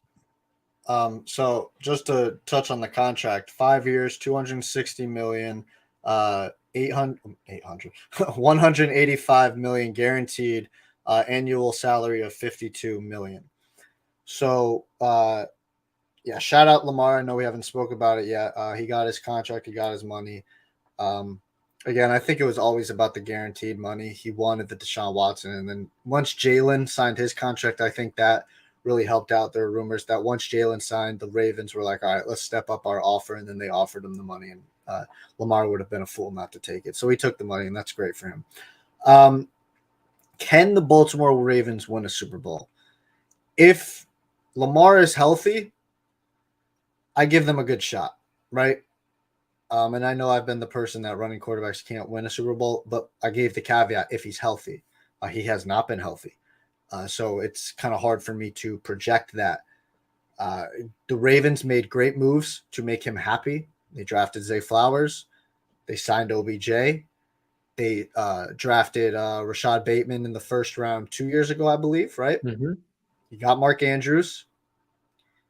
There's no more excuses, Lamar. You got your money. You got paid. You got the weapons. No more excuses, buddy. There's no more, I don't got the help. They against me, yada, yada, yada. No. It's time to show up. And if you get injured again, I swear to God, if people start pointing the finger at OBJ, Zay Flowers, Rashad Bateman, John Harbaugh, I swear to God, you point at Harbaugh with the OC. No more. No more. It is on you, Lamar. You are a former MVP of this league. You have shown you can do it. Go do it again. You get injured again, I'm sorry. My finger is going to be pointed directly at you because they gave you what you wanted. They made you happy. They gave you your money. They did all the blah, blah, blah. Time to produce. Time to produce. Yeah, it is time to produce. And, I was high on this Baltimore team last year, and I'll go into the season just as high on them. But at the end of the day, it's on Lamar. It is not on anybody else. You have the roster. The roster is well constructed to benefit you and everything that you do well. Added some explosive receivers now on the outside to pair with the Duvernay and Bateman. And you got one of the best tight ends in the league in Mark Andrews. If you're healthy, this Baltimore team goes a long way. Now, if we revert back to old habits and durability concerns start to show up, this Baltimore team is going to be in the same place they were last year. They'll get to the playoffs because Lamar did just enough, and they'll just let you down. Lamar needs to be on the field for this Ravens team to succeed. That is the ultimate. That's the big ingredient in this pot right now. If you don't have this, it's not going to look good. I love that they're finally investing in this guy, and I love that they're getting him the receivers. And I'm a big Lamar guy. I do believe running quarterbacks can win Super Bowls. I understand the history doesn't really show it, but what we saw with Jalen Hurts last year, what we've seen lately with all these quarterbacks, it's going to happen. It's just a matter of time. Lamar, and I really hope it's him. I really do hope it's him. I think looking at the AFC North, they always field a competitive team. I know I'm one to jump to conclusions, and I could jump the gun early. Last year, I had Baltimore winning the division, and they only lost out by one game. Give or take. But I do want to say that, listen, another thing. If he does it, or if a running quarterback does win a Super Bowl, I do not want to hear, oh, it's proven, it can be done, book it, the book is closed. No, because that is going to be the outlier. That is going to be the exception to the rule. They have to show consistently they can do it. So I just want to put that out there into the ether, into the universe. Just because you do it once doesn't mean it's the rule. All right? Dead clock is right twice a day, as my boy Stephen A. likes to say. Justin, Lamar has a shocking statistic, a truly shocking Lamar Jackson statistic. Is that in the last 2 years in December, he has finished one game. His play has steadily dipped in November. And much like Josh Allen, a guy that I've always defended in the past, when you perennially don't get better in November, the colder months, after Thanksgiving, is when I start to put a red flag on you as a playoff contender. But the Ravens' ceiling was unlocked this year in the offseason for the playoffs to win a Super Bowl. A year ago, they were one play away from beating the Bengals without Lamar being on the field. He hadn't played in a month. And they took the Bengals down to the wire on the road in Cincinnati. And if it weren't for one singular, insanely, one of the craziest goal line plays I've seen in recent memory, that was basically a 10 to 14 point swing, they beat Joe Burrow without Lamar Jackson in a playoff game. They were this close to that in a game that was in their grasp. I don't think we praise this Ravens defense enough. They just had Rock Ya-Sin, who's going to replace Marcus Peters, who is a free agent. You kind of forget he's not on the team nowadays, but that was their last need, I felt like, for Baltimore. A second cornerback. If Rock Ya-Sin can play at a remotely adequate starter level, they're going to be maybe a top 3 defense. And they have the chance with this linebacker tandem that they've got locked up, Roquan Smith and Patrick Queen, to be an even better group. This is a team that's invested one first-round pick after another. This could be the best defense in the AFC if they stay healthy. So Lamar has one of the best supporting casts in the league. This was a run-oriented team heavily. Now this year, we're going to see more balance, more dynamic passing concepts, and we're going to really find out, is Lamar a top 10 passer or is he a top 15? That's a pretty noticeable gap. But there's also one more thing with Baltimore. It's that there's really a ton of pressure on this team. And when I look at the AFC North guys, what it kind of reminds me of is when you go to maybe you go to a pet store, right? And there's like 4 cute dogs, right? And only one of them can be taken, right? And they all want to get out. They all want to get out. They all want to go to a home. It's kind of what I look at. Like, that's how I see the AFC North. There's 4 different teams that can all win it. Every single season, I feel like we say this. The Bengals are a top 3 team in the league. The Ravens are not far off now. The Browns, everybody's praised because they have a really good roster and a quarterback that 2 years ago was a top 5 player at quarterback. And the Steelers, I think, had the best draft in the NFL, and they were already a perennial 9-win team. Imagine what they can do with Mike Tomlin and a second-year quarterback taking some steps forward. If the Steelers are the worst team in the division, or the Browns, I mean, the Ravens are in an absolute doomsday scenario where you're a contender, but this is a rock fight every year. You're lucky to get 11 wins in this division, and all of these teams, when they face injuries, are going to have a death gauntlet on their schedule. They have to play 6 playoff teams already. So I'm worried about Baltimore in the sense that their regular season record is not going to be at the level of a Kansas City. I think every year the Chiefs are going to win 13 games. And the same goes for a team like the Bills in a rock fight of a division too. It's why I look at them. I'm lower on the Bills this year. The division's fantastic. And I worry for Baltimore. It's one thing to win the AFC North and get a top 2 or 3 seed. It's another, as a road team in a playoff game, the 4th seed, when Lamar Jackson's beat up, which is every single year, to then actually get it done. I'm worried about Baltimore in that sense. And I think they're capable of winning a Super Bowl, but it's going to take the right string of luck. And that's why I'm betting against them doing that. And look, as a Steeler fan, it'd be cool to see them prove me wrong, but I'm also rooting for them to not. I'm also rooting for them to fail every single time. But I've got that respect for them because I know at the end of the day, there's 2 franchises in the AFC North. There's a healthy respect there. One thing I just want to ask, and discuss for just a quick little second is, so Lamar's got the $260 million, and that's not the real number. He's most likely not going to see that entirety. They just add that to move the cap down the space and to have that big number out there. But Joe Burrow's coming up, right? Justin Herbert's coming up. And then in a couple of years, Trevor Lawrence down the line too. Who do you think is going to be the first $300 million quarterback? Technically, it's not going to be Joe Burrow. The Bengals ownership's not putting that much money in. I honestly think it's going to be T. Law because he's a couple years away, and he would be the next primed guy to get that massive extension after Burrow, after Herbert. That's who I think. I think it's going to be T. Law. You know who it might be, Rand? I'm not going to say it, but I'm going to say it. There's a kid my age at USC that had a monster year at Oklahoma. That's probably going to be the first round pick next year. I think Caleb Williams could be the first one in 5 years. No. He's going to be most likely the top pick. He's going to go to a franchise who's going to have the first overall pick next year? Arizona. Cardinals. One of these teams is going to give up a swan on draft picks to probably try to move up. Or maybe there's a lucky winner. Let's say, not the Titans, but the Rams. Let's say the Rams this year, they have a terrible roster outside their 3 stars. Just have a really bad season. They get the first overall pick. Caleb Williams and Sean McVay.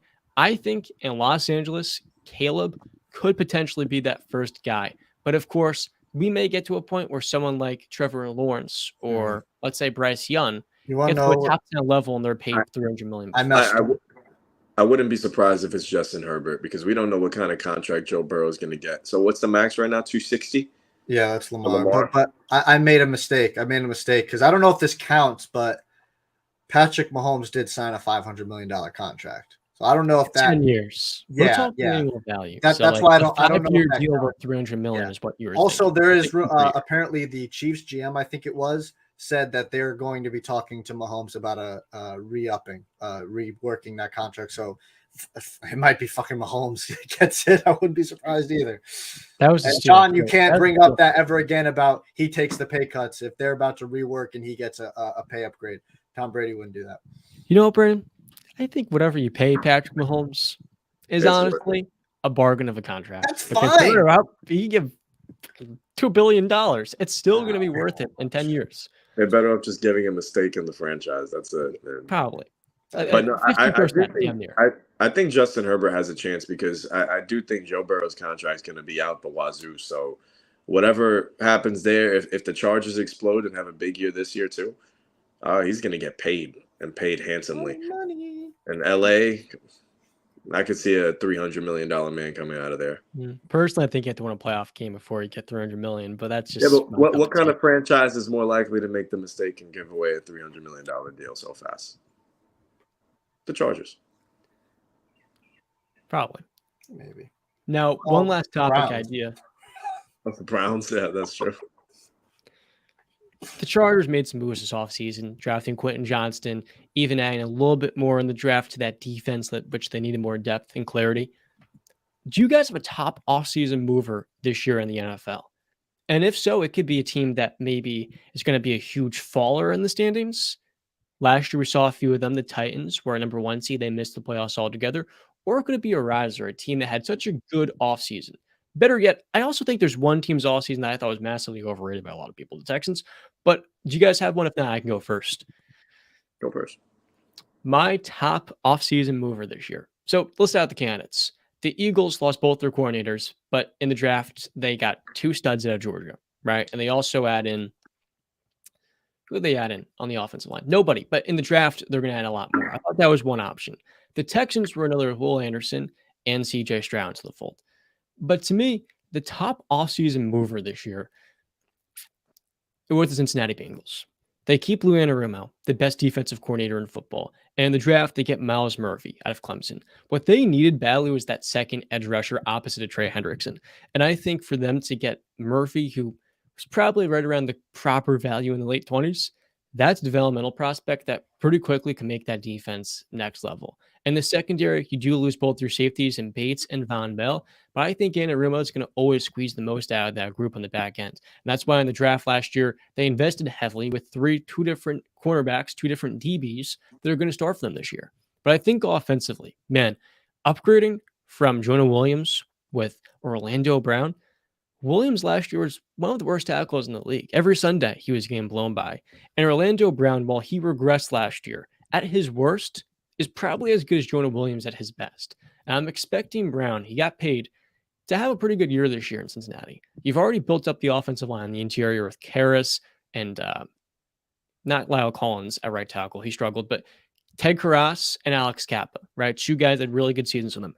I think for Cincinnati to build up that offensive line as well as they did, to get the edge rusher, while most importantly keeping their defensive coordinator, you kept all of your receivers in the process. So you only added an upgrade to last year's roster. I think low-key, that's the team nobody's talking about enough that had a really good draft again. And now they're looking at their biggest weakness, which was offensive line, slowly becoming a strength. I think it's all going to be dependent on Cordell Volson, their left guard, having a better year as a sophomore. If Cordell Volson has a decent sophomore year, we can be talking at that Bengals offensive line as a real strength sooner rather than later. Yeah, listen, I mean, I think obvious choices are the Eagles, right? But let's not be boring, I guess. One team, I liked their moves, and it's actually in the same division as the Philadelphia Eagles. It's them Dallas Cowboys. I really like the moves they've made this entire offseason. Obviously, getting Stephon Gilmore, trading for him, I believe. And they got a steal for him, too. And then trading for Brandon Cooks, too. And then drafting that defensive tackle in the first round. His name is blanking me right now. Mozzie Smith. Mozzie, Michigan. Yes. Yeah. They filled some needs that they needed very much with those 3 moves. Gilmore being that second corner off of Diggs. Because every time throughout that entire season, it was, all right, Diggs, we're not going to throw to you over here. We'll just attack that second corner, whoever the hell it is, because they were dealt with injuries for that second cornerback the entire season. Now they got Gilmore. That's not going to happen because Gilmore, I still believe, is a top 10, top 7 corner in this league. And I've spoken many times that I do believe might be a hyperbole or whatever. But if I was building a franchise and you said, who do you want your number 1 corner to be? And you gave me a pick of litter, I would take Trayvon Diggs, if I'm going to be honest with you. Then they trade for Brandon Cooks, like I said. One thing that was a problem with that offense last year was explosiveness.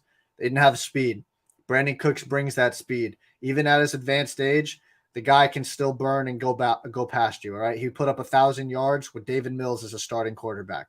Now he's got Dak. I expect a bigger season with CD Lamb, too, on his other side. And they drafted the kid Mozzie Smith, defensive tackle out of Michigan, who is really going to help them plug up that hole. What was the kryptonite besides that number 2 cornerback spot for that Dallas Cowboys defense? Interior D-line, baby. Stopping the goddamn run. They could not stop a nosebleed. All right? Now they got a big guy. I expect him to produce. I really like the moves that the Dallas Cowboys made. I think they drafted a tight end too. I'm blanking. Luke Schoonmaker out of Michigan too. Yes. So they doubled up because they lost Dalton Schultz. So yeah, I just really like the moves the Cowboys made. The only move I despise and disagree with is getting rid of Kellen Moore and making Mike McCarthy your offensive coordinator. That is my one gripe. I just hate with a passion.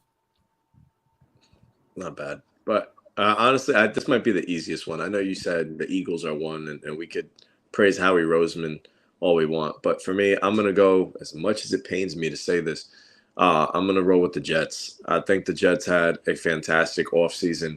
I think they hit on literally everything, even in the draft, going first round, shoring up the defense with your first round pick, and then looking to shore up the O-line, even though they've declined the 5th-year option on Mekhi Becton, who just hasn't been able to stay healthy. Yeah, I don't know if you noticed that, John. You seem surprised. But declining the 5th-year option on him, you have to go shore up the O-line. You want to look out for your boy Aaron Rodgers, the biggest bait in the offseason. You go out there and you put your franchise in position to be relevant, but not only just relevant, contend for a Super Bowl. With the defense they had last year, investing in that in the first round, and then also what they did in the offseason on free agency just to pour into that, adding so many receivers. That receiver room went from Garrett Wilson, Elijah Moore to nobody, to Garrett Wilson, Elijah Moore, McCole Hardman, Alan Lazard, Randall Cobb, Ad Uzama at tight end. They have another, blanking on the name of the other tight end they drafted last year. And now, yeah. And then don't forget though, Elijah Moore is a Brown. Oh yeah, my bad. Elijah Moore got dealt to Cleveland. But they have at a tight end late in the draft, a 6'8" mutant of a human. Zach Hughes. Dude is massive. I can't believe that they even landed somebody like that. I always envision somebody falling like that to New England, trying to recreate, even though you really can't recreate Gronk. But adding that big weapon into your offense as well, I think Aaron Rodgers is probably salivating at the mouth at what he has up in New Jersey right now. He made Robert Tonyan a borderline Pro Bowl tight ends. He had, 11 touchdowns 2 years ago. I can only imagine what he's about to do with Kuntz, because Tonyan was also a guy. Was he drafted? I don't think so. No, he was undrafted back in 2018. So if he can make any tight end, if there's any quarterback that can print a tight end, it would probably be Rodgers. Kuntz Justin at Old Dominion, he has a 40 some odd inch vertical, is a freak in every sense. But he was also a player that at Penn State just didn't get opportunities behind Pat Freiermuth and Mike Gesicki and all these other tight ends. They had Brenton Strange this year drafted in the second round. This is a tight end factory. So he transfers to Old Dominion. He suffered an injury this year, but now he gets an opportunity for a Jets team that is going to have reps for him to win in camp. If he develops and he's simply just better than one of the other 2 veteran tight ends who are both above average, that Jets offense is going to be pretty awesome, I think, next year. But I'm a little bit worried about Becton. As you talked about, he just can't stay healthy. Yeah. Jets, Jets. No, we're not allowed to say that, Brendan. Yeah. Take it back. Fuck the Jets. Also, some other obvious offseason movers are the Ravens, given all of their additions. I think they were one of the biggest winners this year. And I might be going with my Steelers here because I feel really good about their roster now. I feel like their only issue is middle linebacker, and they added in some pretty good red stuffers out of Cole Holcomb and Landon Roberts, former Patriots. I think the Steelers this year, they won the draft. I think they're going to go from 9 to 10 wins, and I'm going to feel great about it because the roster looks a lot better. But with all that being said, that's everything for the NFL portion of the episode, because this weekend we have something going on in Newark, New Jersey. Is that where it is, in Newark? Yeah, what do you mean? Why are you getting so disappointed? Well, It's their first time back in New Jersey in 4 years, since 2019. So they came back. Should have kept it that way. I should have kept it. That's so disrespectful. John, do you hear he's talking shit about your state, man? Yeah. Jersey smells, man. Jersey smells. But John is alluding to UFC 288 taking place from the Prudential Center in Newark, New Jersey. The main event I'll speak on first is Aljamain Sterling, the bantamweight world champion, taking on the returning one of my top 10 MMA fighters of all time, Henry the Messenger Cejudo. I don't even know if he goes by the Messenger anymore. He might be Triple C or the Cringe King or whatever. But Cejudo is back after a 3-year layoff. His last fight was May 9th of 2020, back when the pandemic was still going on.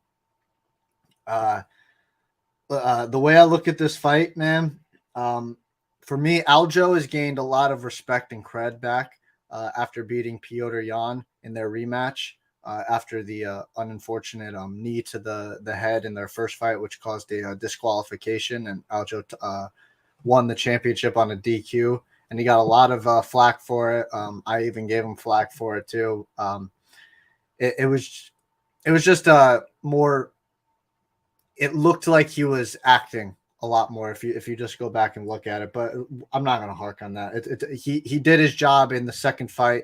He surprised me. I thought Jan was going to dominate, to be honest with you, and Aljo showed up and he was able to get the takedown at will, control him on the ground and win the fight, and then defend his championship and basically negate that black mark of the disqualification knee to him. However, on the other side, I was very disappointed in Aljo's fight against his last fight against TJ Dillashaw. Excuse me. TJ went into that fight with one arm. And what I mean by that is he had a dislocated shoulder.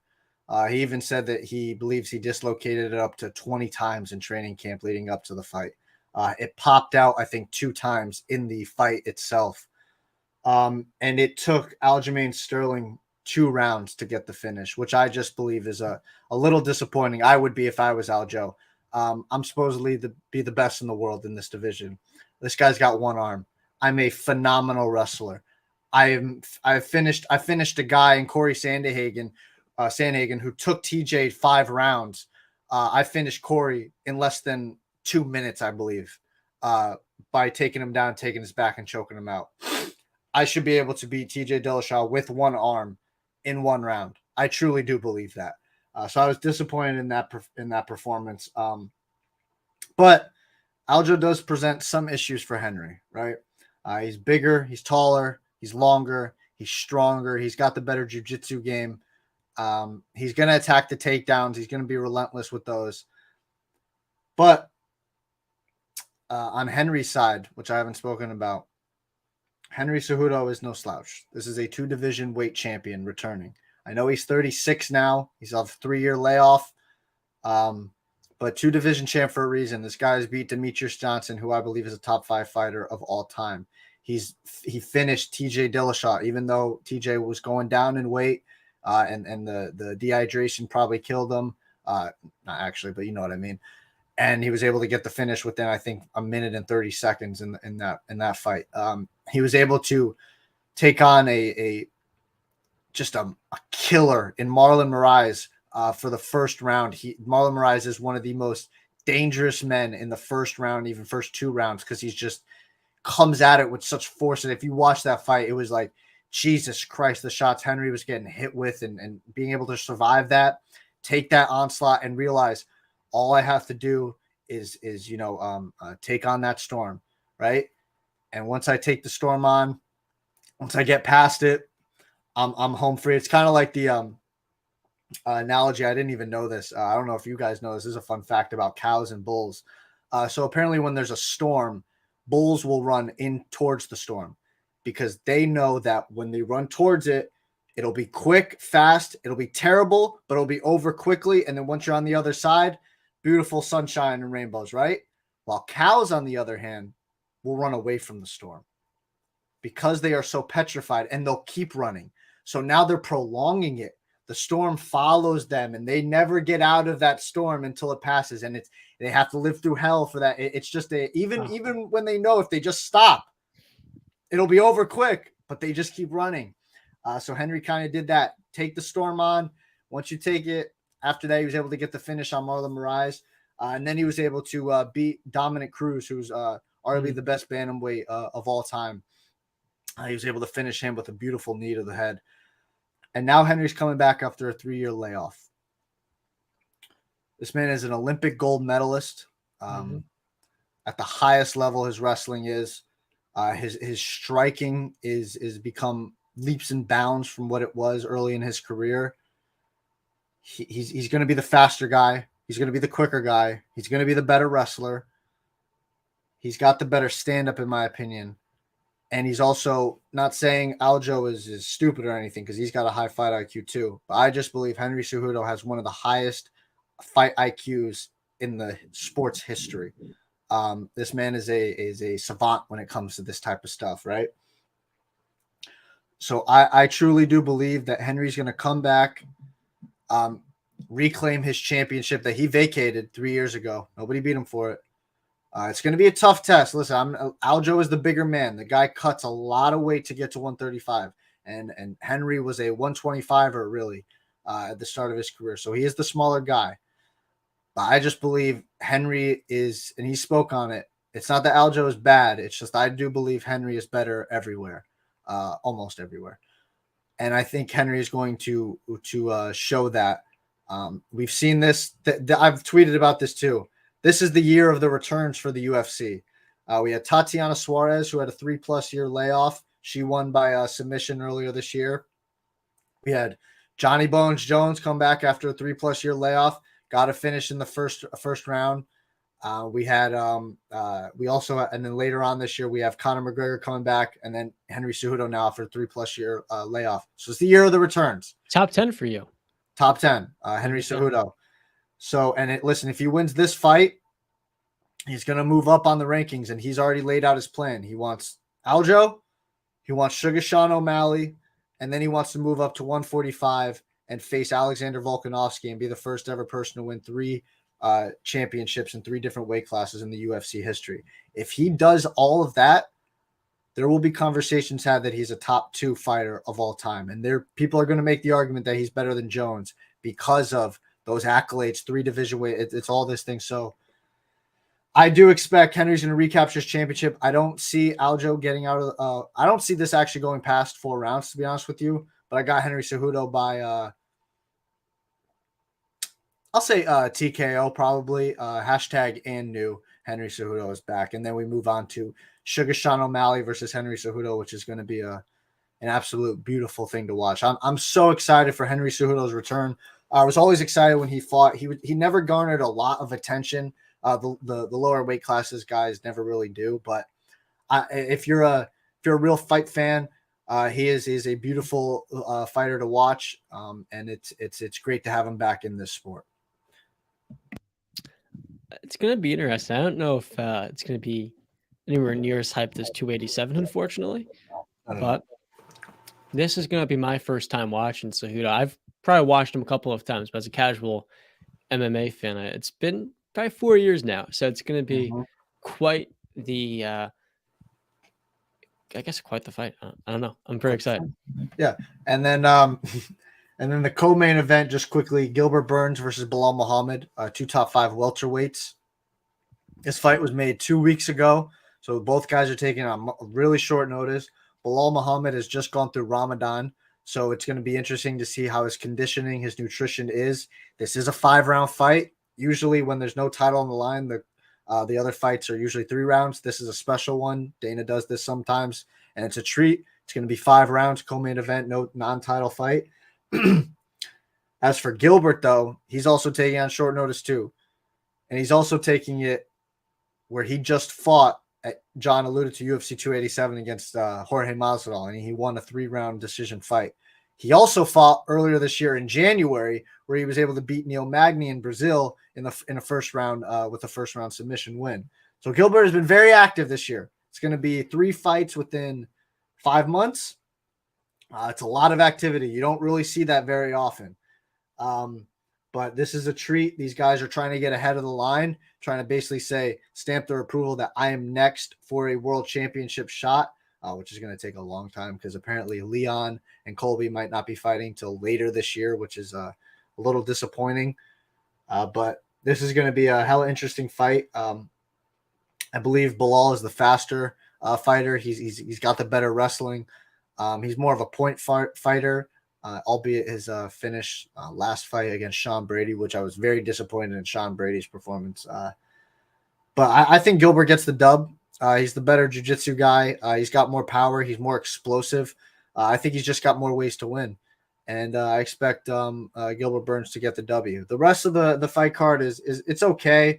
It dealt with a lot of injuries. There was supposed to be Beneil Dariush and Charles Oliveira as the co-main event. That got pushed to next month's pay-per-view. Thank God he replaced it with Bilal and Gilbert. Bryce Mitchell was supposed to fight Evolov. Bryce literally just pulled out like a couple of days ago due to an injury. So this card has been dealt with a lot of injuries. And I know what John means by this fight card is not very hyped up as the last two, especially because, John Jones and Israel Adesanya versus Pereira, that you're going to take a little bit of a dip. But it's a good fight card. It's okay. Is it worth, what is it now? $80, $85, I think, for the pay-per-view. Is it worth that? No, it's not. But I'm a degenerate and I love the UFC, so I'm going to watch it. Could it be Cejudo's last time fighting if he does not win?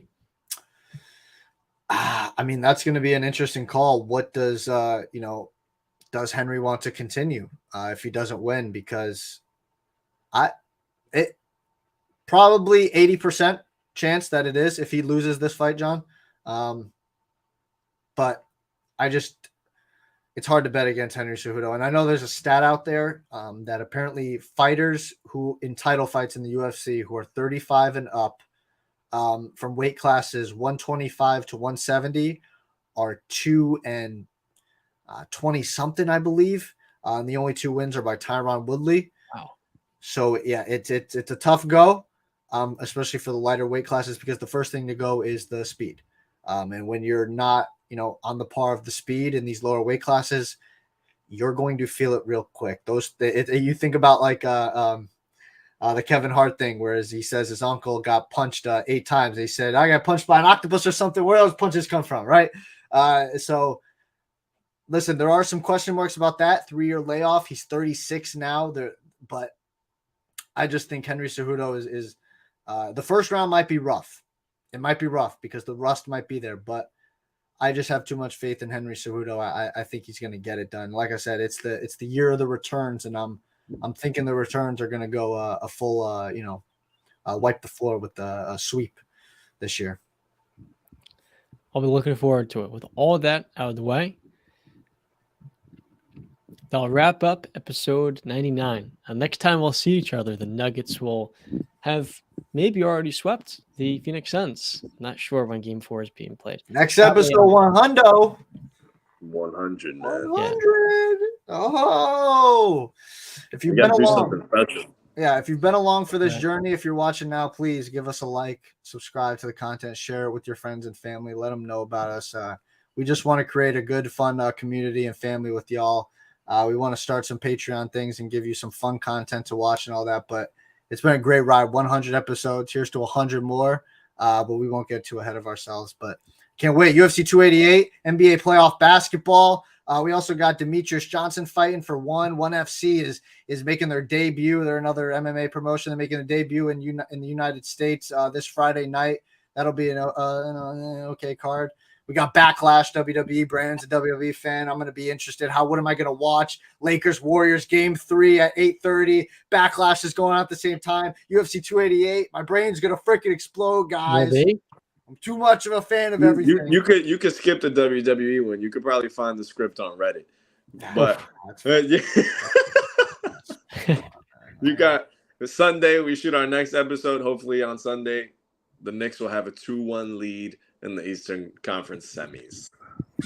That will not happen. That shan't not happen. But may the 4th be with you guys. Thank you guys for watching. Staying to the very end. Again, be sure to drop a like and follow for more content like this. The best way to support the channel. And as always, till next time. Stay classy.